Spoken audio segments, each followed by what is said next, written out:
அட சங்கரா, எதிர்த்த வீட்டுல 200 ரூபாய் கொடுப்பாங்க, அதை வாங்கிக்க. பக்கத்து கடைக்காரரு 300 ரூபாய் கைமாத்து வாங்கிட்டு போனாரு, அதை தர்றாரான்னு கேளு போ.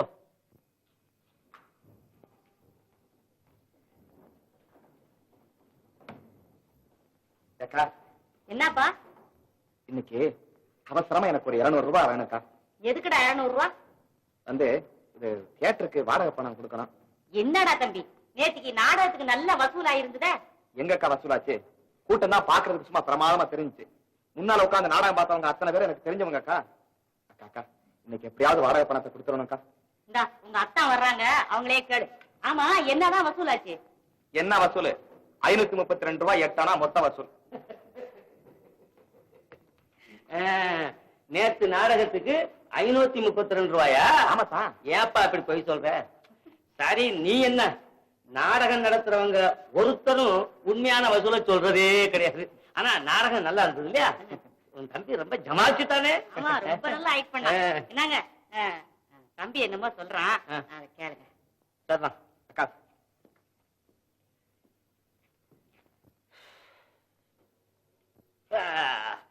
வா வா வா உட்காரு. என்ன அக்கா, உங்ககிட்ட 200 ரூபாய் பணம் வாங்கிக்கிற ரூபாய்? அம்மாடி, ரூபாயா? அது 200. நல்லா இருக்கு. இன்னையில இருந்து ஒரு மாசம் வரைக்கும் ரூபா பேச்சு என்கிட்ட பேச. நிறைய கலெக்ஷனை பண்ணி வச்சு போட்டு ஏமாத்துறியா? இல்லப்பா, நான் நிஜமா சொல்றேன். இந்த நாடகத்துல எனக்கு ரொம்ப நஷ்டம். ஆகட்டும், தியேட்டருக்காரருக்கு இன்னைக்கு பணம் கொடுக்கணுமே. கொடுக்கட்டும். பணம் கொடுக்காட்டா என் மானமே போயிடாத்தா. போகட்டும். ஐயோ, என்னத்தான் இது? பணமே இல்லைன்னு சொல்றேன். நிஜமா? சங்கரா சங்கரா சங்கரா சங்கரா, நான் வந்து உங்ககிட்ட ஏதாவது கேட்டா பேசு, அது வரைக்கும் கம்முன்னு. நீ உட்காந்துருக்க? 200 இல்லீங்களா? 100 கொடுத்தானா? 100 கொடுத்தால பேசாம இருக்கட்டும். என்னது? அது நம்ம பக்கத்து கடைக்காரன் கேட்டான். என்கிட்ட கோச்சு என்னங்க பண்றது? நான் 300 தான் கேட்டேன், அவன் 200 தானே கொடுத்தான். 200 கொடுத்தான்ல, அது முன்னே 100, அப்ப 300 இருக்கு. 300ஐயும் 3 மாலை கட்டி படங்களுக்கு போ. மாலை போடா. என்னது? அது செவந்தி பூ. ஐயோ, பூ இல்லைங்க, மொட்டு. சாயங்காலம் விரிஞ்சுக்கிட்டு போகுது. என்னத்தாது? செவந்தி பூ, மொட்டு. இன்னைக்கு பிள்ளையார் கிடையாது. என்ன இதான் ஒரு விசேஷம். சரி, நீ போ. முடியாதத்தான், முடியவே முடியாது. பணம் வாங்காம இந்த இடத்தை விட்டு நான் போகவே மாட்டேன். அம்மா, ஐயா என்ன ஒரு மாதிரியா இருக்காரு, பைத்திய மாதிரி உணர்றாரு. காலையில ஏதாவது அப்படி எல்லாம் ஒண்ணும் இல்லடா. என்ன விஷயம்? இல்ல, பாக்கி வசூல் பண்ணிட்டு வர சொன்னாரு. 300 ரூபாய் வாங்கியாந்து கொடுக்க போனேன். அத பூங்கிறாரு, மொட்டுங்கிறாரு, மாலையா கட்டி படத்துக்கு போடுறாங்கிறாரு. விஷயம் இருக்கு. எவ்வளவுடா பணம்? 300. கொண்டா. அத்தான், எனக்கு நீங்க 200 ரூபாய் பணம் கொடுக்கலையானா 2 முழம் கயிறு கூடவா கிடைக்காம போயிடும். நீ திரிக்கிற கயிறு 2 முழம் என்ன 20 கூட கிடைக்கும். அத்தான், நீங்க கொடுக்கல என்ன செய்வேன்? இப்படி எடுத்துடுவேன், தெரியுமா? நல்லதுதான். அத்தான், எடுத்துருவேன்.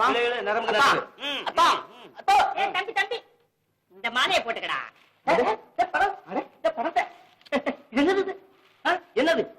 இதே புது தினசு பூ மாலை. பூ மாலையா?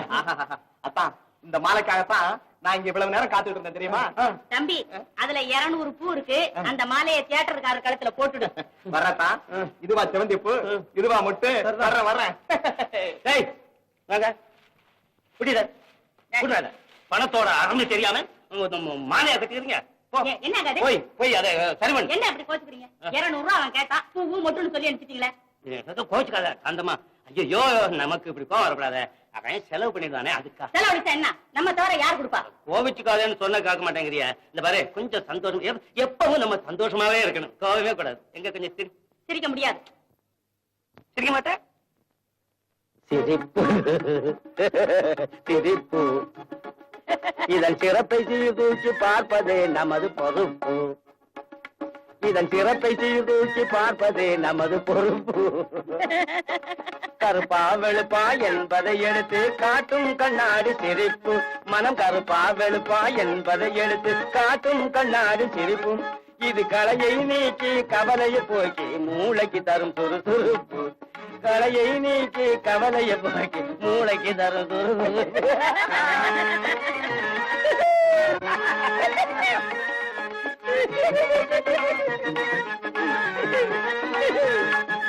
துன்ப வாழ்விலும் இன்பம் காணும்.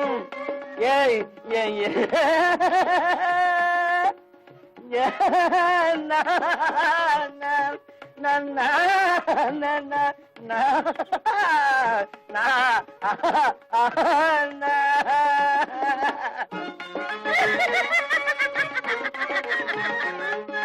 துன்ப வாழ்விலும் இன்பம் காணும் விந்தை புரிவது சிரிப்பு. இதை துணையாய் கொள்ளும் மக்கள் முகத்தில் துறங்கிடும் தனிச்செழிப்பு. இதை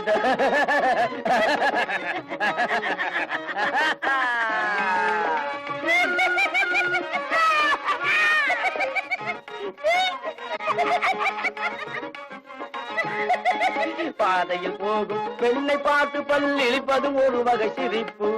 பாதையில் போகும் பெண்ணை பார்த்து பல் இழிப்பதும் ஒரு வகை சிரிப்பு. அதன் பலனாய் உடனே பரிசாய் கிடைப்பது காதல் இந்த பழச்செருப்பு. காதல் இந்த பழச்செருப்பு.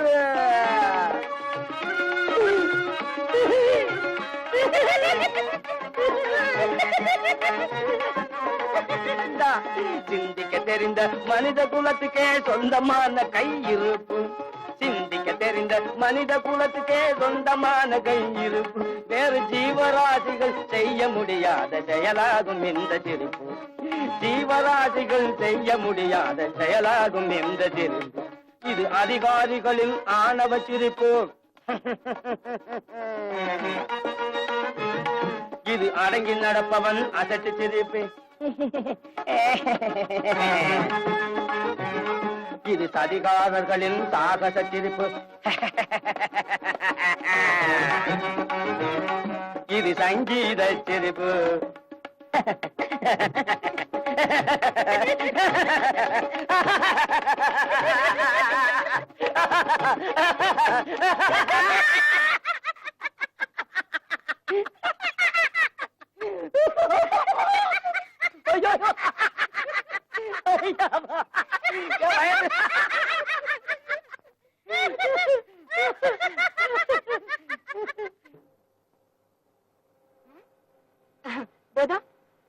அங்கதான்.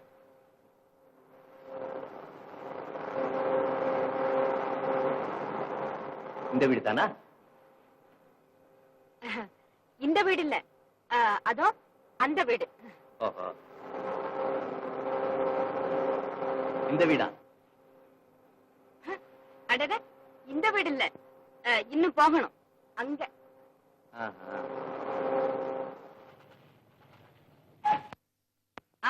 இதான் இதான் இந்த வீடுதான். ரொம்ப தேங்க்ஸ். No mention please. இன்னொன்னு இல்ல, ஒரு சமாச்சாரம் சொல்றேன், தயவு செஞ்சு கோச்சுக்காதீங்க. இனிமே வீட்டுல சண்டை போட்டுக்கிட்டு இத மாதிரி வெளியே திரும்ப போகாதீங்க, நல்லா இருக்காது. இல்ல இல்ல, நீங்க போங்க. இதுதான் என் வீடு, நான் போறேன். ஏங்க, அப்போ நான் போறேன், நீங்க போங்க. நீங்க போங்க, நான் போறேன்.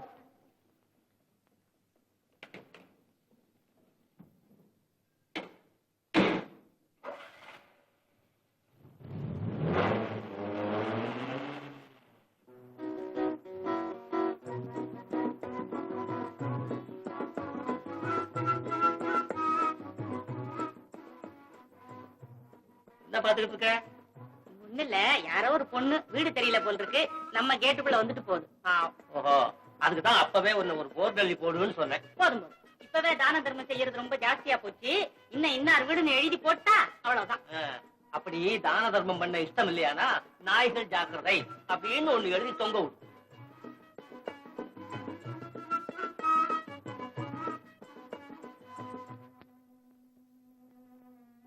என்ன உலகம் இது? இரக்கமுள்ளவனை போல் நடித்து இடி செயலில் ஈடுபட்ட பாபு, அறிமுகமில்லாத என்னை அன்போடு உபசரித்து ஐஸ்வரிவான் வீட்டு பெண் என்று நம்பிவிட்ட ராஜா. இரவெல்லாம் எங்கே போயிருந்தாய் அம்மா என்று கேள்வி கேட்கப் போகும் அப்பா. ஐயோ, இரவு நான் எங்கே போயிருந்தேன்? எப்படி அப்படி தூங்கி விட்டேன்? அப்பாவுக்கு என்ன பதில் சொல்வது? எனக்கு ஒன்றும் புரியவில்லையே. ஏன் புரியவில்லை ராணி? என்ன விழிக்கிறாய்? நான் இருக்கும்போது எதற்காக பயப்படுகிறாய்? நான் தான் லீலா. அந்த ராஜாவிடம் போய் சொன்னாயே, அந்த லீலா நான் தான். லீலா? ஆமா ராணி, கவலைப்படாதே. அபலைகளை ஆலையிட்ட கரும்பாக ஆக்கிவிடும் உலகமடி இது. சாமர்த்தியக்காரர்கள் மட்டுமே பிழைக்கக்கூடிய ஜகம் இது. பிறருக்கு கேடு வராத அளவுக்கு பொய் சொல்வதில் தவறில்லை பெண்ணே, தவறில்லை. அப்பாவிடமும் பொய் சொல்வதா? இனமறியாத ஒரு ஆண்மகன் வீட்டிலே இரவு முழுவதும் தங்கி இருக்கிறார். எந்த களங்கமும் இன்றி அங்கு தூங்கினேன் அப்பா என்று சொன்னால் அப்பா நம்பி விடுவாரா? எப்படி பொய் சொல்வது? இந்த லீலா இருக்கும் போது ஏன் அதற்காக கவலைப்படுகிறாய்? வா போகலாம்.